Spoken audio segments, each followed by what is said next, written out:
The season is far from over, but the first game is over, Chris. And big picture, 10-3. Yeah, ugly. Are you kidding me? Right. I mean, somebody made the point last night.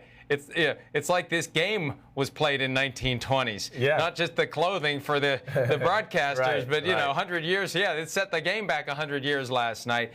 What's your big takeaway from what we saw? Well, my big takeaway is we wanted questions answered, one about the Packers offense, and then two, a little bit about Mitch Trubisky and the Bears offense, and neither of them were answered at all. I mean, I think that's my big takeaway from the game more than anything. I'm excited to see what Matt LaFleur can bring to the table and this new look Packers offense. Well, I don't know what it is still to this point, and I understand that's the Bears defense, and it's going to be one of the best in football. The other takeaway I'll go to, and you heard me say it in the opening, I think some of these early games, they're going to be ugly. With quarterbacks not playing, some of the big-time quarterbacks, limited snaps for all the starters, everyone's kind of getting their feet wet in this first game. They're feeling things out. And we use the talk a lot, the game speeding up or the game slowing down.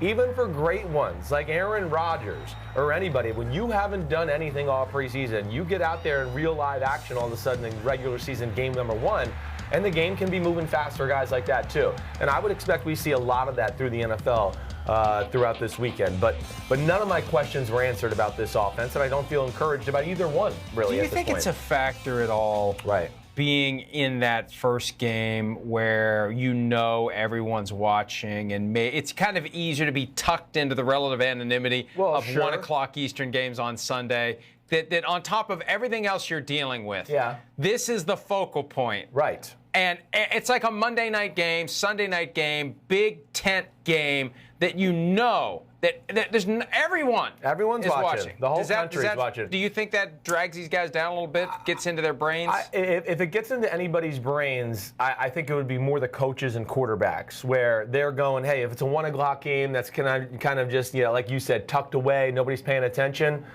Quarterbacks maybe feel a little bit more free. Oh, that's a tight window. Let me see if I can just throw it in there. But when you get in a big game like that and you're under a microscope, I do think quarterbacks can go, ooh, that's a tight window. I'll just get sacked. And, because they don't want it to become the headline to start the season right away. Rodgers careless with the football, or Trubisky careless with the football. That can play into effect a little bit, but it shouldn't. It shouldn't play. You should never change the way you play the game, depending on the atmosphere or when the game's played. It was an ugly game. Each team had 10 penalties. Yep. In the first quarter, the Packers had minus 12 yards of offense. That was the fewest yards in a quarter in 25 years. For the game, 467 combined yards of offense. Right. And at one point, there was that drive in the second half when it felt like the Bears were trying to open it up. They were facing a 1st and 40 after a string of penalties. It just was an ugly game, and you don't want the season to start that way. You don't want that many penalties. You don't want the offense to feel so sluggish. And we tried to touch on all the possible permutations of the way things could go. And it's easy to get caught up in that first game of the season. But this isn't the first time we've seen a clunker like this, where after the fact we're like, okay, let's get on to Sunday. Yeah, right. Well, I mean, I think we even saw it a little bit last year, too. You can even, with Falcons-Eagles last year, it had an exciting finish because it was very similar to the divisional playoff game the year before, so the scenario was good, but the game wasn't pretty last year to start. I mean, I think Nick Foles threw for like 130 yards in the game to start that last season. But, I think the one thing, okay, this is where I want to get back to. And this is what I should have said off the top of the show now that I'm fleshing it out in my brain. Who the hell is going to help Aaron Rodgers out, okay? Because the defense is going to be good. We expected them to be good. Maybe they're going to be better than we thought. I mean, the defense is legit, and Mike Pettine's legit. Who the hell is going to help Aaron Rodgers out? I just don't know who it's going to be other than Devontae Adams. We're still in that same little problem there. And then you flip it over to the other side. And I know, because I already hear it on the way to do the show today, Trubisky. Listen, Trubisky did not play well. I'm not making excuses for him. But I would also sit here and tell you, I don't know what the Bears' offense is. I've watched football for a long time, and it's just all over the place. There's no rhythm. Tell me where the Bears' offense starts. Everybody has a starting point to say, ooh, this is what we do, and we do it well, and then they play off of that. What is it for the Bears? It's they do everything, but I want to say they do nothing. because there's no timing, there's no rhythm to the plays, there's no setup to the plays, and I think that bothers me a lot as well. So before everybody jumps on Mitchell Trubisky, I also want to say, well, they're not very good at running the football. You know, the receivers are good. Okay, they got weapons around him, but not guys that you're going to go, oh gosh, we got to double team him or we're ruined for this matchup. They got a lot of good around him as far as the skill position guys, but I don't feel there's tying of plays together and just one thing we can say, ooh, that's what the Bears are good at. If teams don't stop that, they're in deep trouble. Packers defensive back Tramon Williams, 36 years old, the oldest defensive back in the NFL. He said after the game, we wanted to make Mitch play quarterback. Right. We knew they had a lot of weapons. Yeah. We knew they were dangerous. We knew all those things. But we knew if we could make Mitch play quarterback that we'd have a chance. And that meshes with what you were saying. Yeah. Keep him in the pocket. Right. Force him to be a traditional passer. Yeah. Don't let him get outside. Don't let him run. Don't give him those openings where he can take off. And it showed. It shows. Right? He was frustrated. He was never in a rhythm.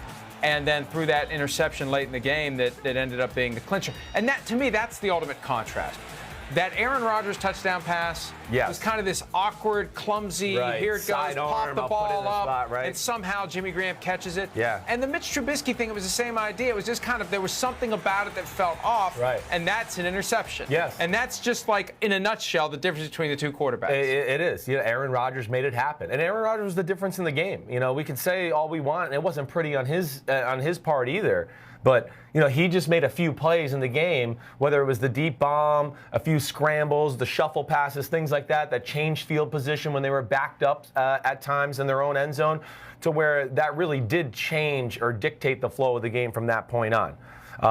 But yes, back to what you said, you're right. That's the thing with Trubisky. And that's, I think, the thing we're going to continue to see. Vic Fangio, you're talking about them playing him next. You think he's going to be, oh, hey, Bradley Chubb, Von Miller, keep him in the pocket. I don't want us going crazy trying to get sacks. I want to see if he can dissect us. Like we talked about. We talked about it in the pregame a little bit. We talked about it all week long. When you're the best athlete on the field, like Trubisky's been for most of his life, just like a running quarterback, he looks at the first guy, and then his comfort zone is, ooh, let me run and make a play. And keep him out of his comfort zone. Make him be a pocket passer and make him prove to all of us that he can beat you that way. I mean, think about that. Who's going to know how to bottle up Trubisky and deal with and know his weaknesses better than the guy who was the defensive coordinator for the first 2 years of his career in Chicago? I know. It's not, you know, this is not a good way for the season to start for the Bears. It is not. And to only have three against the Packers and now have that trip to Denver coming up in 9 days from now, it could really unravel, and they're going to have to find their footing. And Matt Nagy, the coach of the Bears, said after the game, you know, this is ridiculous. 3 points isn't who we are. Well, it's who you are right now. Yeah. And you got to find a way to make it work, and it's just going to create more pressure. And already the concerns were there. You talked about it. People were constantly, even last year with Trubisky when things were going well, can this guy get to the next level? And defenses had that full offseason to figure out what to do with him. And here's the blueprint. Here's what you do. Keep him in the pocket, force him to be a quarterback, and see if he can make the throws when he has that opportunity to do his reads and see if he can find someone who's open and get the football to him. It's really the big thing. It's like he's not going to hear the end of the scrutiny and the analyzing of his game until he proves to everybody that he can do what he did at the end of the Philadelphia Eagles divisional playoff game. Go down and just, okay, I put us in a great spot. He's going to have to do that consistently throughout the year to kind of shut up the haters. And, hey, guys back in the control room, I'd love to show the interception again at the end of the fourth quarter. It's 3rd and 10, okay? So he's trying to make a play and make something happen, like you said with Aaron Rodgers, okay? The difference between Rodgers and Trubisky's play, Rodgers' play, nobody was open. And he said, ooh, I have a 6'7" guy over there that I'm going to give a chance to. Now, if you're watching on TV, look, Tariq Cohen's open underneath, right? You see him there? Yep. That, you know, so you could have had yourself a situation where, hey, don't get greedy here. Allen Robinson's not Jimmy Graham from that aspect. There's 2 guys on him at that point, too. You stared him down. Adrian Amos is over there. Collinsworth pointed that out great on the telecast. Take the completion there. Don't be overly aggressive. Give Tariq Cohen a chance to maybe run and get the first down, or nonetheless, give yourself a chance to go 4th and short. But that's the difference between, you know, a great quarterback who recognizes the situation and another guy who's just trying to make something happen in the situation and saying, just instead of just going, ooh, this is what the defense is giving me and I'm going to take that. Hi, I'm Mike Tirico, and thanks for watching. Make sure to hit subscribe for the latest news and highlights from NBC Sports.